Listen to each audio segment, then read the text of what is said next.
Hello, students. Today we will take poem number 2, Fire and Ice by Robert Frost from the book First Flight. Now, something about the author. Robert Frost was born on March 26, 1874. Although born in San Francisco, he spent most of his adult life in rural New England. His poetry is identified with the region. Unlike his contemporaries, Frost chose not to experiment with new verse forms but to employ traditional patterns. He chose the old fashioned way to be new. In 1924, he won the first of four Pulitzer Prizes for the book New Hampshire, a poem with notes and grace notes. He also won Pulitzers for collected poems in 1931, a further range in 1937, and a witness tree in 1943. Some of his best poems include Mending Wall, Stopping by the Woods on a Snowy Evening, The Road Not Taken, A Servant to Servants, and Spring Poles. Fire and Ice is a popular poem by Robert Frost. It was written in 1920, shortly after World War I. So, the poet links the theme of the poem with what he has directly experienced after the war. Now, there are two reported inspirations for the poem. The first of these is from Italian poet Dante's Inferno, which is a poetic and literary journey into hell. And the other is a reported conversation he had with an astronomer in which they talked about the exploding of the sun and the freezing of the earth.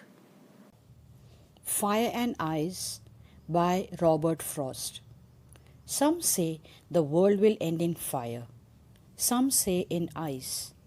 From what I have tasted of desire, I hold with those who favor fire. But if it had to perish twice, I think I know enough of hate to say that for destruction, ice is also great and would suffice. Stanza 1. The poet expresses the profound idea that the world would end either by fire or by ice. So, the beginning of the poem seems to be very casual and just a scientific explanation about the end of the world. But the poet displays two darkest traits of human emotions through fire and ice.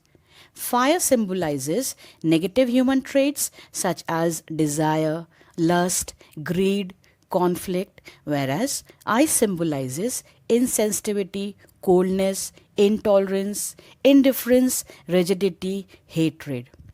So these are the things that tends to destroy the world. Now the third and the fourth line of the poem, that is, from what I have tasted of desire, I hold with those who favor fire. So these lines reveal the poet's personal opinion as well as his personal experience as the poem was written after World War I. Stanza 2.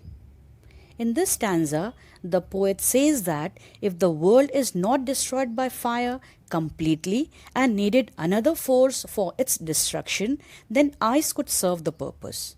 He thinks that the icy hatred is just capable of ruining humans, though slowly and steadily. So we have the line, but if it had to perish twice. So in this line, if is used to show the possibility of getting another chance. So then how will the world perish twice? So according to the poet, the world will end due to fire, which is symbolized by desire. But if the world had to end twice, then it would be due to hatred, symbolized by ice. So increased hatred can surely bring an end to this world. So if fire would lead to rapid destruction, ice would lead to silent damage. So through this poem, the poet underpins the philosophy that if we let our emotions rule us, we will surely bring ourselves and our earth on the verge of chaos.